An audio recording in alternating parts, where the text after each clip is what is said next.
Your Steve Jones Show podcast is loading now. The Steve Jones Show podcast is sponsored by Sunbury Motors, North 4th Street in Sunbury, and Sunbury Motors Kia, routes 11 and 15 in Hummel's Wharf.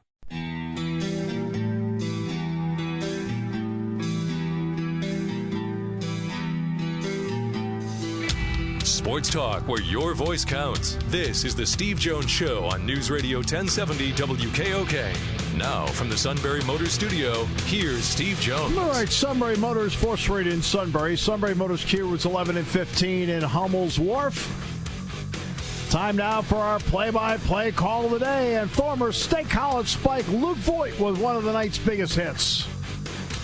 And it'll be a 3-2. Swung on, a high fly to right. Way back goes Piscotti on the track, at the wall, and it is off the wall. In play. Hicks scores. Stanton rounds third. He's coming home. The throw not in time. It's a triple for Voigt. He just missed a 3-run home run, but he hit a 2-run triple. And the Yankees take a 5-0 lead. And again, when you get to big playoff games, you don't mess around like Oakland did last night. I mean, Oakland did the analytics thing last night and just got crushed. You know, I've talked about this before. It's worth reiterating again. All right, you go with the guys out there that have been around the block and get it. Okay, here's the Tony La Russa theory on how to take care of a winner-take-all game. You put your best offensive team out there and go from there. If you need to put the defensive guys in later, okay, to put it away, go ahead. Luke Voigt's their best offensive option. They put him at first base. He delivered a big hit last night.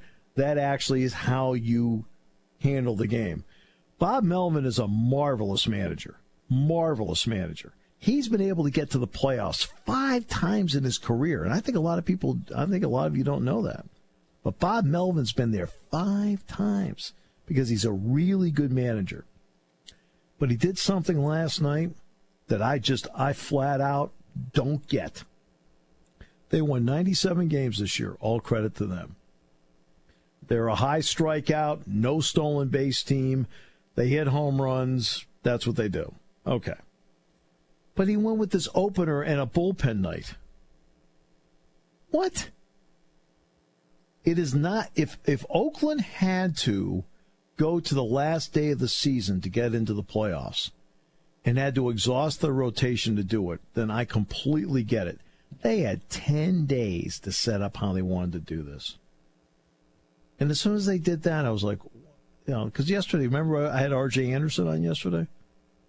And I brought that up with R.J. I'm like, you know, you do know that Tampa Bay did this many times this year, and they were under 500 doing it. Under 500 with the opener. Remember, Tampa Bay finished over 500 as a team this year. This is not Tampa Bay, well, they were under 500 doing it, but they were under 500 for the year. Oh, no.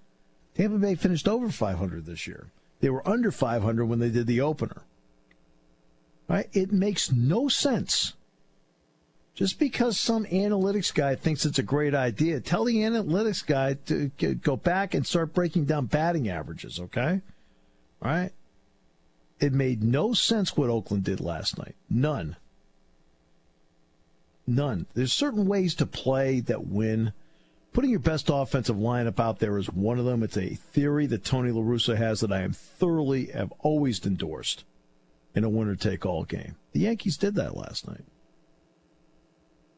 And you don't do what Oakland did because you know what? Each guy has exponential pressure on them every inning to be perfect in the inning they're in. Because guess what? That's it. There is no other inning. I felt like I was watching analytics lunacy last night from Oakland.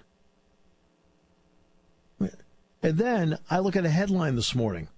Giancarlo Stanton hits hardest hit homer in postseason history.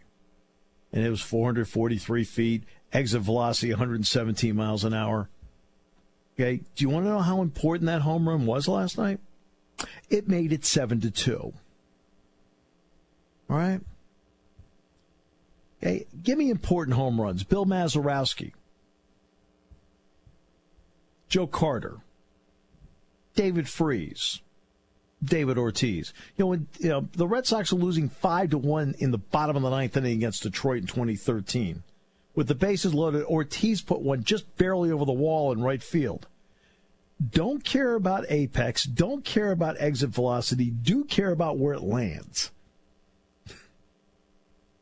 Okay, that's a big home run. Giancarlo Stanton home run, while in terms of impressive in scope, was not worthy of a headline. That was an analytics headline. Okay? It was the equivalent of the old Bob Uecker joke. I hit a grand slam once. It made the final 13-2. I'm a big believer in as many numbers as possible, but I'm a much bigger believer in feel for the game. Analytics people have no feel for the game. Right? Numbers help you get a feel for the game. I've always been very charitable about giving analytics people credit for giving us as much information as possible, some of it valuable. I do not give them any credit on attempting to how to run a game, how to do a batting order, how to do it. Look, that's why you got that guy over there. Just let him do it. Right now what they're producing are a whole bunch of Dave Kingmans out there. Last night Chris Davis came to the plate, led the majors in home run with 48. Right, hitting 247.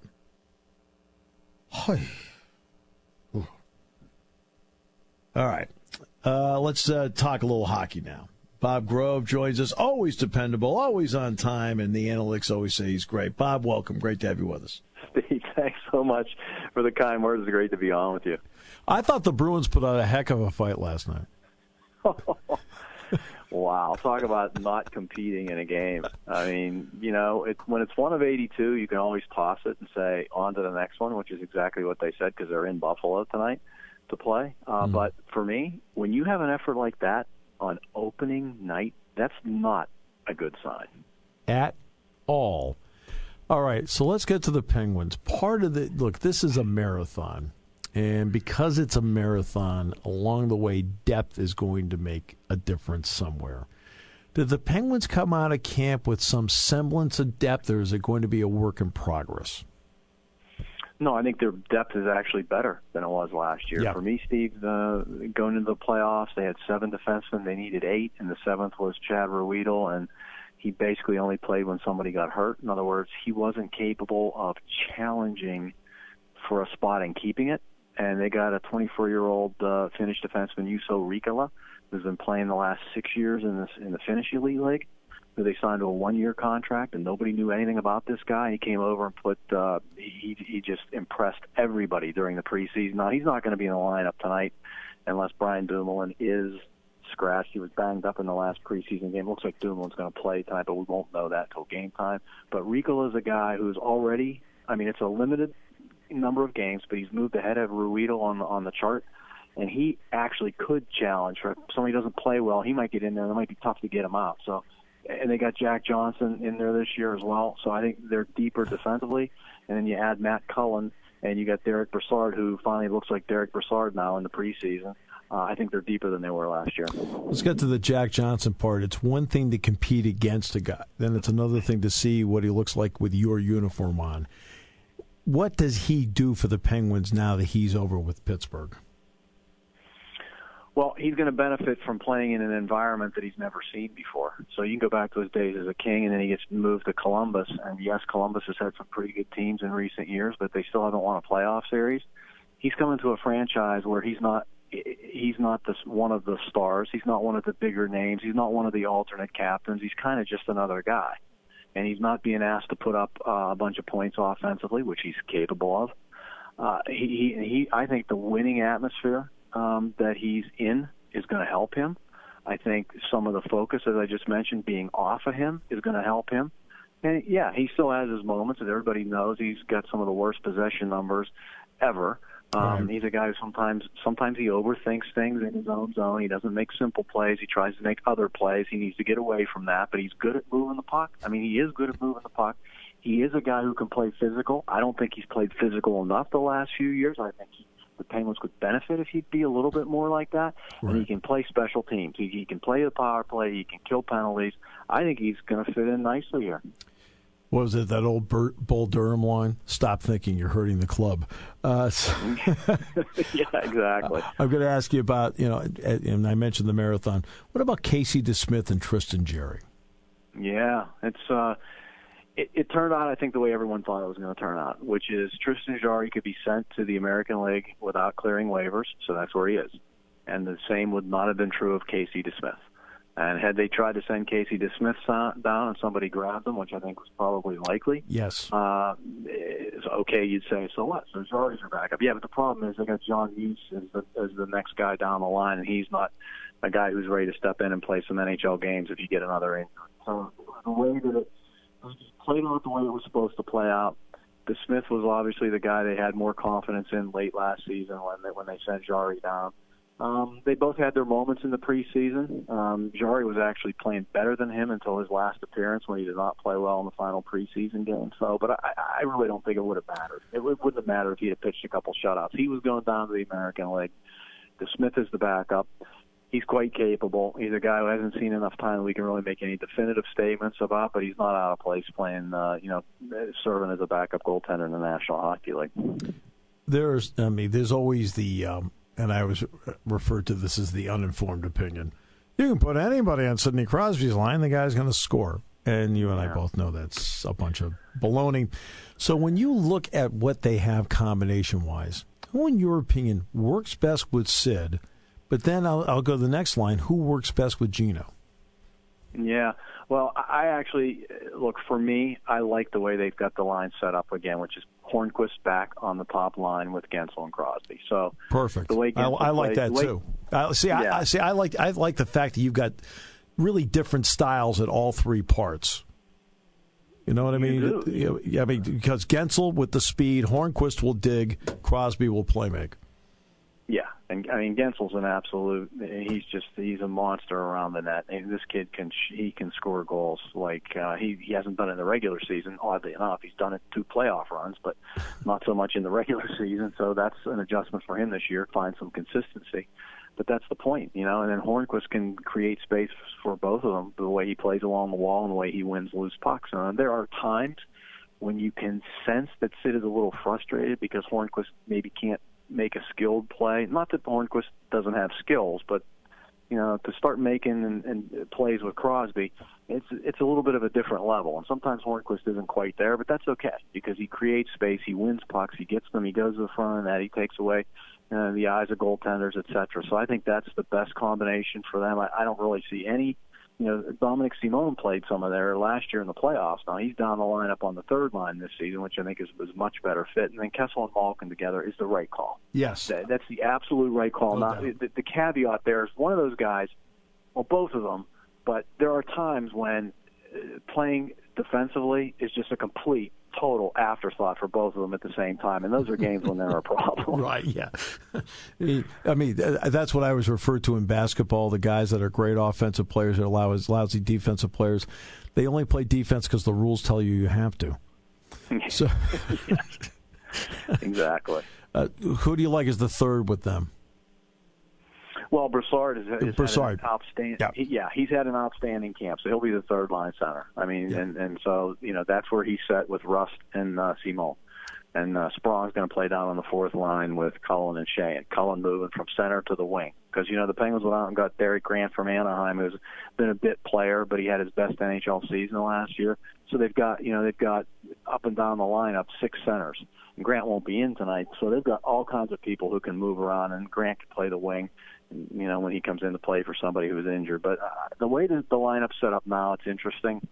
And Sprong is the interesting piece of it because he did not have a great preseason. He didn't score in the preseason in any of the games, and that's his calling card. And if he can't score, he'll never stick in the National Hockey League. And he didn't have a great camp, but he's in the opening night lineup, and he's on the fourth line, and he's not getting fourth line minutes.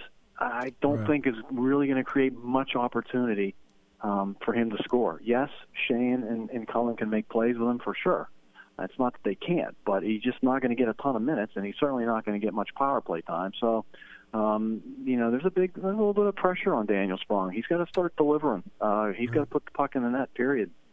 I want to get back to the Crosby line for a moment with Hornquist. I know Sid plays the game a little different way than everybody else, but doesn't he see the value of a guy that does all the blue-collar stuff that frees him up to then do what he needs to do? Oh, absolutely. Yeah, he does, and he's able to read off him. And I mean, think about all the years he played with Chris Kunitz. Yeah. It's Kunitz and Hornquist, not all that different. They're really not.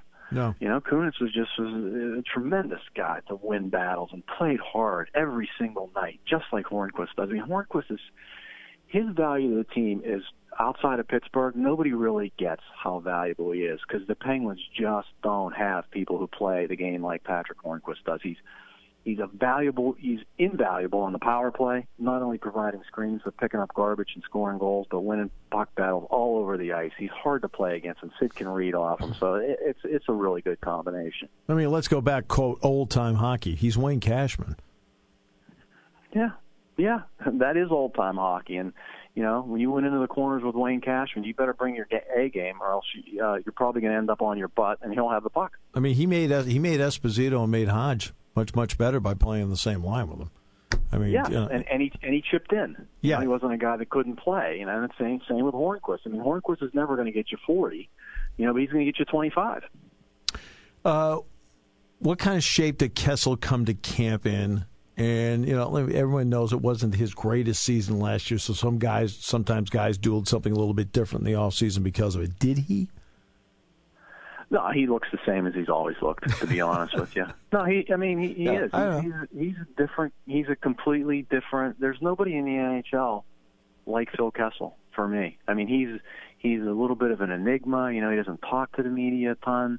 He's sort of an everyman. He's just if you looked at this guy on the street and you said, what does this guy do for a living? You would not say, oh, he looks like a pro hockey player. He doesn't. That's right. He doesn't look like a pro hockey player. But then you put him out on the ice and that release and everything. And to be, here's the thing. So he didn't have a great playoff. He had I still think it was an average playoff. I mean, he didn't produce at the levels he had produced the last two cup runs, but his regular season was the best he's had. I mean, so he's coming off a tremendous season where he led the league in power play points, and he looks like the same guy. And if he was upset with, that was the big storyline that he and Mike Sullivan, the coach, they had a falling out. He wasn't happy that he wasn't playing with Malkin in the playoffs. He was playing with Brassard, and of course Brassard was hurt. And Brassard wasn't playing well, and and I think it looks to me like it's water under the bridge. He's back playing with Malkin, and I think he's going to have another really, really good year. Of the moves made in the offseason, Penguins aside, obviously they made a couple moves. What move do you think might be the single most significant any team made during the offseason that you're interested to see how it plays out? Well, I got to say it's John Tavares going from the Island to Toronto. I had a feeling that's exactly what you're going to say. Yep. Yeah. I mean, so he's going home. He's a Toronto boy. He's going home to play for the Leafs, and he's sick of not making the playoffs with the New York Islanders, even though he was the face of the franchise. And it was still a tough decision for him. And now he goes into a media market where to say he's under the microscope doesn't even begin right. to talk about the attention that he's going to bring. But he is a guy who's focused on details. He is a terrific player. And his experience, and you add him and you add Marleau to guys like Matthews and Marner and these guys, the Leafs are young. The Leafs are fast. They're highly skilled. They have a good goaltender in Freddie Anderson. They are going to be a ton of fun to watch, and I think Tavares is a guy who can take them from being a team that gets in and goes, maybe wins one round, that's it, that now has a chance to make a long run. There are people who believe they're Stanley Cup ready. I don't. I don't think they're good enough defensively to win a cup yet. Right. But they could still get to the conference finals. I thought there was two elements that were missing for Toronto. One was not enough on the blue line, right? And also not enough with their back-checking forwards either. They're so offensive-minded. And number two is leadership. I feel that they solved the leadership problem in a skilled player like Tavares. Yeah, no, I agree. He absolutely brings that to the table, having been a captain for all these years. So that's the one move that I think has the potential to take a team from, we're in the playoffs, but, they lost in the first round last season to, again, now they're in the conversation, at least, about being challenging for a cup. It's been 51 years.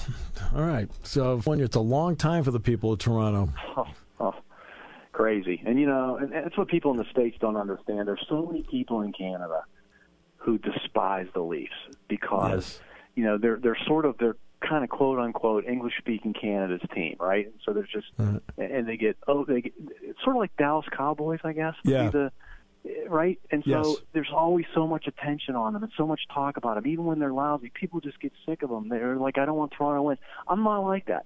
I think about the fact that the last time Toronto won the Stanley Cup, to your point that you just made, the Penguins weren't even a team when they hadn't even hit the ice yet. Right. When the cup when they won. That's ridiculous. If you're a hockey fan in Toronto, that you have to wait this long to win another cup. So I am absolutely pulling for them to win one soon. I mean, the Florida Panthers were in a Stanley Cup final. Okay? Okay. I rest my case. Jury vote. That's how tough it's been. All right, Bob, it's always a pleasure. Love talking hockey with you anytime. Thank you for the time. Same here, Steve. Tony Knopp coming up next half hour on News Radio 1070 WKOK, brought to you by Sunbury Motors. When it comes to car buying, there's the other guy's way, and then there's the SMC way. The other guys force you into a vehicle you really don't want. The Sunbury Motors way lets you take the time you need to browse, ask questions, and take the test drive and think on it. For over 100 years, the Mertz family and all their employees have made your experience the most pleasant one you'll ever have. The other guys won't offer you the best price for your trade, no matter how much they say they will. The SMC way is their promise to provide you with the most money the market shows your vehicle is worth. The SMC way is to offer you all applicable factory rebates on new vehicles and generous discounts. Looking for a pre-owned vehicle? The SMC way checks each vehicle in a 200-mile radius to determine the lowest price, then beat it.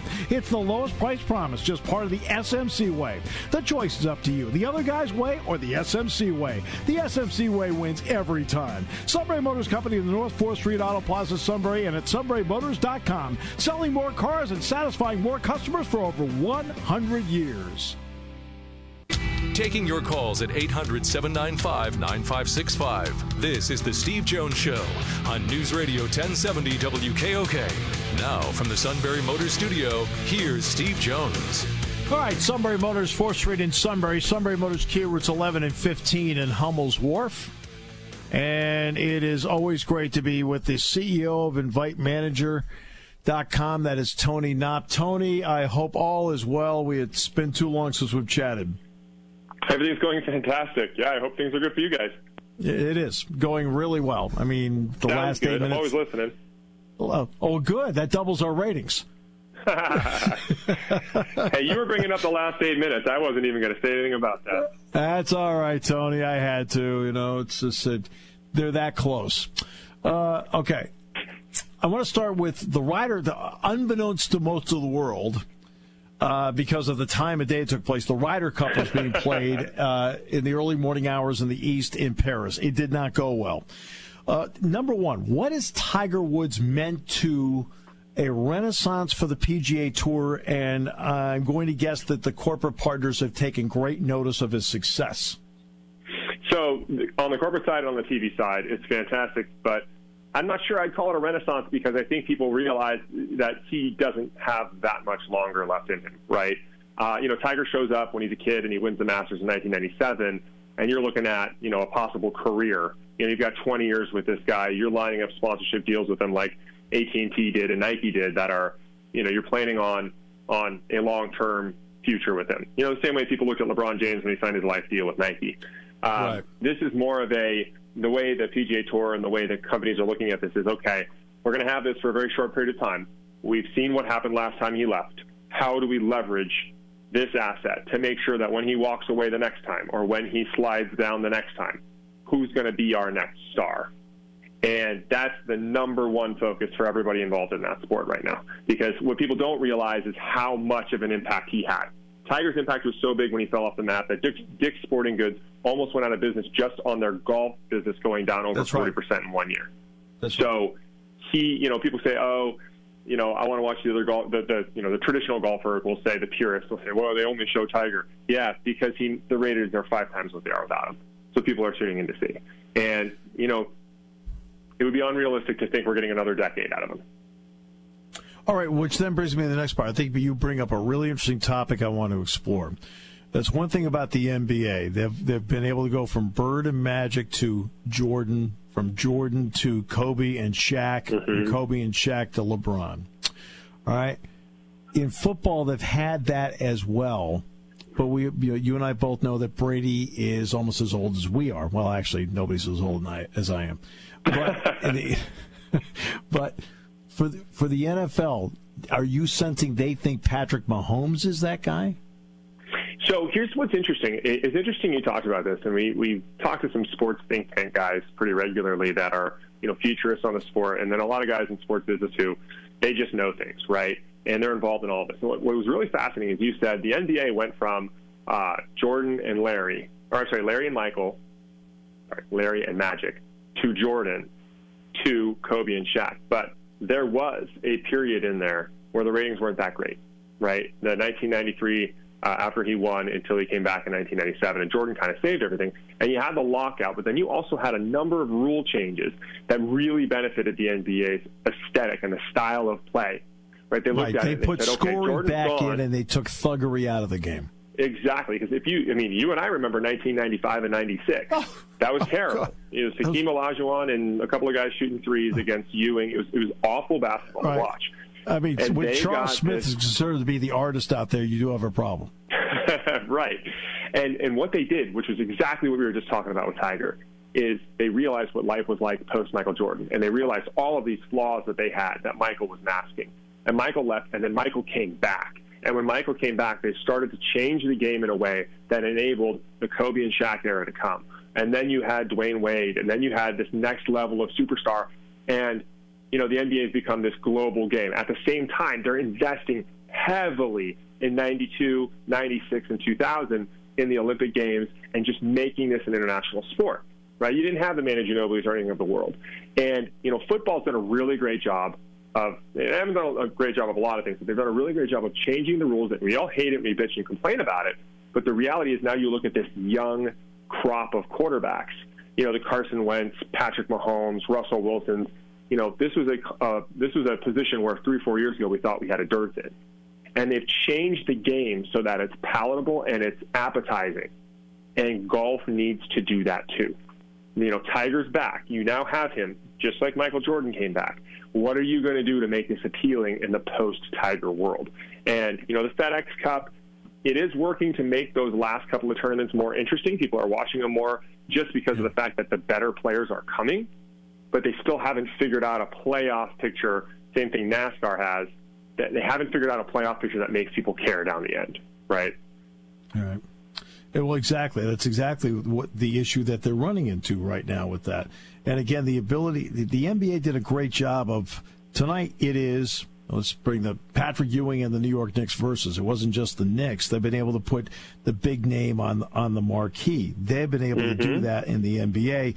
The NFL's been doing more and more of that lately. Now, what is the national anthem issue, which, to the NFL's credit, was dying down and, to their credit, resurrected it? Has that done anything to corporate confidence in the NFL at all?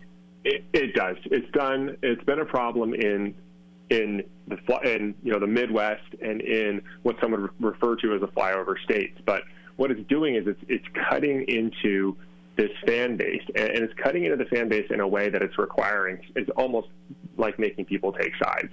And some brands are taking sides and saying, look, we're taking the side based on where the customer is, where we believe the customer is going to be. Nike, when they did this advertising agreement with Colin Kaepernick, if you read about it, they actually almost cut that arrangement last year. It came down to a final vote in an executive room where they all talked about it before one guy really stood up and said we need to do this. And Nike's really looking at us and saying, look, we're going to ostracize a very large chunk of our customer base. What we are going to do is we're going to empower a large chunk of our customer base who just so happens to be the younger group, and we want that group to come up and have more influence or more, appeal for our brand, which is exactly what they did with Steve Prefontaine, right? Like, nobody remembers that that's how Nike built this. They were edgy back then, and they're getting surrounded by the Under Armours and the comeback of Puma and New Balance of the world, and this is a gamble based on numbers. This isn't feel. They're looking at this and saying the demographic that we believe is going to drive the most business for us is going to side with us, in on a much bigger play than they are. We're going to lose business on the higher end demographic or on the older end demographic. And so far with the stock price, it's working. Who knows if that's the way it's going to play out? But you can see that happening in boardrooms. Like, people don't want to talk about it. They never want to bring it up. We don't bring it up. And they're just trying to find a way to get away from it, especially the corporate partners. It is a hot potato for them. Yeah, no, it is a logistical nightmare for them to try and deal with because, look, you and I both know everybody wants to deal with the hunky-dory world. They don't want to deal with the politics of it. Oh, 100%. And it's not just that. It's, not every brand is Nike. Not every brand, a lot of brands need to be appealing to the masses, or they just don't want to appeal at all, right? I'm not going to alienate 40% of a customer base, in the hopes that 60% are going to be passionate about my brand. Well, look, Nike built their brand in, if you read Shoe Dog and you do everything about how, he built that brand, he built it around passion. He built it around Prefontaine. He built it around being a little bit alternative, right? Caterpillar's not looking to be alternative. Right? Microwave salespeople aren't looking to be alternative. They're selling, commodity. So it's different. So the rules that apply to Nike don't apply to most corporate sponsors, right? Most corporate sponsors are a commoditized business where I would rather just not be involved than have to be involved in a way that makes 60% love me and 40% hate me. And that's why this matters so much. Because other people say all the time, why don't they just handle this by, whatever. There's 19 different outcomes that they've all studied and they've tried to understand. And the problem is the corporate dollar, more than anything else. You and I both know that the three major players have been Under Armour, Adidas, Nike. Under Armour split the stock and still went down at one point in price per share. I mean, that's bad when that happens. Now let's get to Adidas, because the trial is underway in New York right now. Mm-hmm. And their names being brought out, their schools being brought out. Now, all of these schools, of course, have corporate partners in other areas besides just the shoe endorsement and the apparel endorsement. Are corporate partners watching this particular trial and the dominoes of it when it deals to universities? In a sense. I think it's going to have less effect on the universities than people think and on the common fan than people think. What's been interesting about there's a lot of studies that have been released on this. It's been interesting about, this generation of NBA player, which there's a great write-up yesterday about how it's moving to the European soccer model, right? The players have too much power. Jimmy Butler can just say, you know what, I'm out, right? I got another year on my contract, and I'm going to tell you where I'm going. And that all goes back to Adidas, Nike, Under Armour, and the AAU system that's been prevalent since the mid-'90s, right? When George Raveling and Sonny Vaccaro showed up and started throwing shoe money around to kids. So now they don't have loyalty to teams, they have loyalty to brands. And there's a lot of conversations that people don't talk about where it's like, hey, listen, if I as Nike can get Kevin Durant to the Warriors and I can, maybe he'll give up a little bit of salary, but I can subsidize that with money, why wouldn't I do that? Because Under Armour's biggest spokesman is on that team. And by the way, the Chinese brand that just signed another major player to go along with Klay Thompson, they're also at Golden State. Right? So what people don't realize when they're talking about, the power structure that comes from Adidas, Nike, Under Armour, and others, is it's not just at the university level, it's at the NBA level, and it's at the junior level. So I think when this comes out and Louisville gets hammered and a number of teams get crushed by this, and my beloved USC Trojans basketball team, which got crushed by this last year because we cheated everything, when this all comes out, I just don't know if the regular fan's going to care.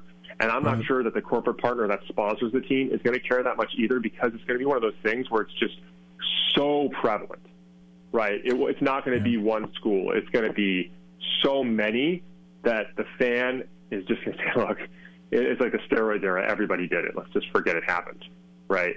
Well, I'm going to give you the great O.J. Mayo rumor, and I know you know this, but people say, well, how did he get to USC? And the rumor has always been that he literally called the USC coaching staff the night before and said, I'll be there tomorrow.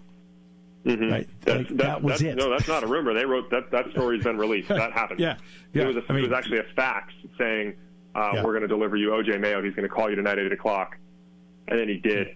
And the worst part about that was because he came, Gabe Pruitt, Nick Young, and Tops Gibson all left early. And Gibson and I guess Nick Young hasn't been much of a pro, but Gibson turned into a pretty good pro. All right. Yeah, Taj Gibson's a really good pro. I have to ask you, the NHL, of course, expanded into Vegas last year. They've now started the pathway to get to Seattle. The NBA is going to play a preseason game between Sacramento and Golden State, so Kevin Durant gets to go back where it started in Seattle. What does expansion do for corporate partners, if anything? Well, here's what's happening, and the sports fan might find this interesting.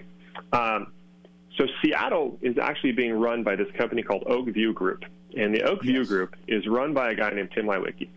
Now, exactly. For the common fan at home, what Tim Leiweke was the guy who built the Staples Center in Los Angeles. He was responsible for kind of the revitalization of downtown LA, and then they took him to Toronto, and he kind of did the same thing there. So this guy's we're going to build up, downtown districts and the team and everything around it. He's got the ability to do these things. But what Oak View is doing, which is really fascinating, is they're going to these brands and they're saying, listen, we want to sell it. They've created this arena alliance. And what it is it's 28 major arenas across North America. And if you're Walmart, for example, you can now come and buy a sponsorship from them, from Oak View Group. Instead of having to go to all 28 teams and try to negotiate, you can go to Oak View and say, I would like to sponsor 9 of your arena alliance teams. And they've all kind of partnered together. And they're selling these deals, and this sometimes involves club boxes and seats and all of these things. And the common fan says, what the hell do I care about this, right? Why do I care that this is happening? Well, what it's doing is it's enabling teams that are in smaller markets that usually can't compete for that kind of sponsorship dollar to now be at the table. So this actually exists in college, so it's applicable to Penn State. There are 2 major companies, Learfield, IMG. And what Learfield does is they have 107 universities. And they can go to a brand and they can say, you're looking to expand in Pac-10 country, or you're looking to expand in Big Ten country. We represent 7 of the teams. Instead of having to go and try to do deals with all 7, I can get you a deal that has Penn State, Michigan State, and Illinois. And it's enabling these universities now who used to have to try to hire a staff that was going to go out and sell these things and have to fly to New York to get a New York brand to pay attention, to actually sit at the table and compete in this arms race with everybody else. Yeah. And so Seattle is the first time we're really seeing this in the pros. In college, this has been happening for a while, right? But in the pros, this is the first time we're really seeing, okay, this is going to be national interest with corporate brands, and it's going to enable them into that market and other markets. So it's going to be fascinating to see how that plays out. I think it's going to be a huge win just because they've got the model now. They've got the right expansion model. Vegas was competitive in year 1, a little bit more competitive than they wanted, but, the team doesn't come in and suck for 5 years, right? So that's the model. Right. And, in fact, I'll give you an example with Learfield. Learfield put together a multi-network deal because they have all these networks with, for example, MyPillow. And so they were able to get sales with MyPillow and put it over several networks, including Penn State. Exactly. And that's where you see it. And it goes all the way up. Some people think, well, that's great for smaller and medium-sized brands, but does that do things for big brands? Next time you see a Nissan sign at a college event, and you will, because they're at 100-plus universities, that's a Learfield deal. The Nissan opening kickoff, opening tip-off has been on Penn State for years now. Baseball. Last night we watched an analytics game that did not involve the Giants or the Red Sox, so you and I can wear neutral game colors here tonight.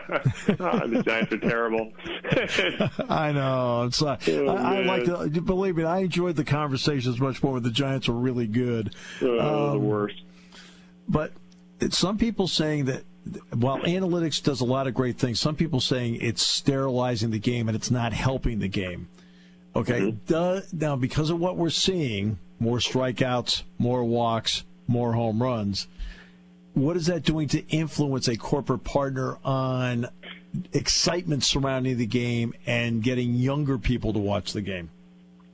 Well, so that's the interesting thing about corporate partners is they trail the trend, right? So any trend has an adoption life cycle. Think a standard deviation curve, right? There's trendsetters like Nike's trying to sell to, and then there are the corporate partners, and the corporate partners are generally a little bit further behind because they're trying to touch a age group, they're trying to touch a fan group, and so they know as that fan group's starting to, silo out, and they start to move their dollars away.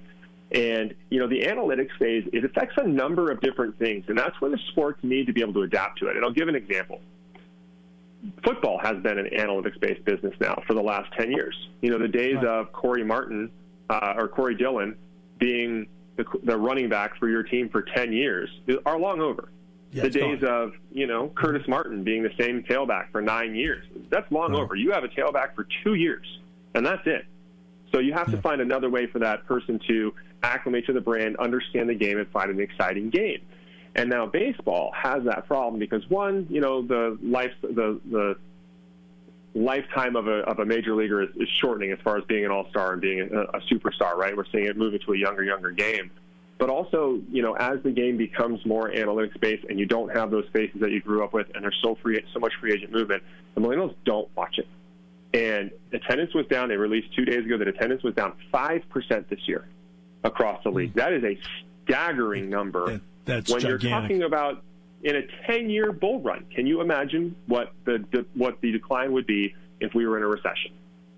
Right? So you're in a situation where you have the best economic environment possible for your sport to grow, and you drop 5%.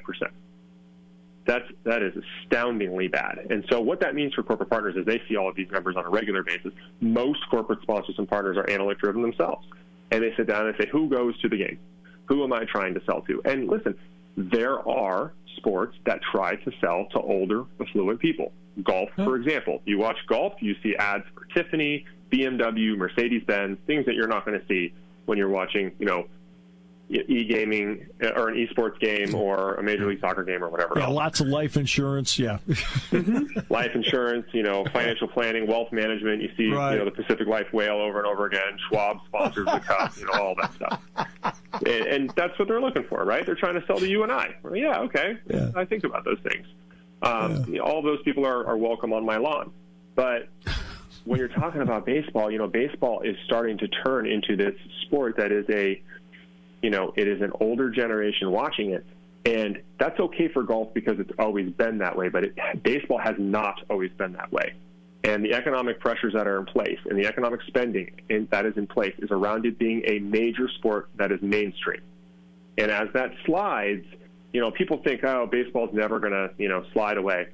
I saw Bob Bowman speak, 5 or 6 years ago, and he was talking about how baseball, even though people were talking about its demise, was, in 1950-something, the 3 largest sports in the world were boxing, horse racing, and baseball. And baseball's still here. And I thought that's a terrible way to look at this. Like, that should frighten you because it's not just about baseball's growth numbers or its falling numbers. It's about any of us who are old enough remember that baseball ruled the day before 1994. We weren't talking about the NFL and the NBA as competitors to it. And now almost anybody would say, the NFL's 3 times the size of baseball.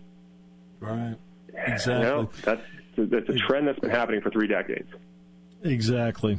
That this conversation could be easy for 3 hours, right? This is the part I look forward to. This is fun stuff. I find this all fascinating. So, and I'm glad you're listening. I'll tell Jack. Jack and I always wonder who we were reaching.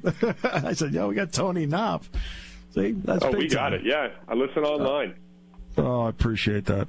Tony, it's always a pleasure, my friend. Thanks so much. Hopefully we'll do this again soon. This was too long in between talks. Yeah, next time we're going to talk about the corporate impact of CFP going to 8 teams. Because you're telling me that one play is the difference between Ohio State and Penn State at the end of the season? It's not.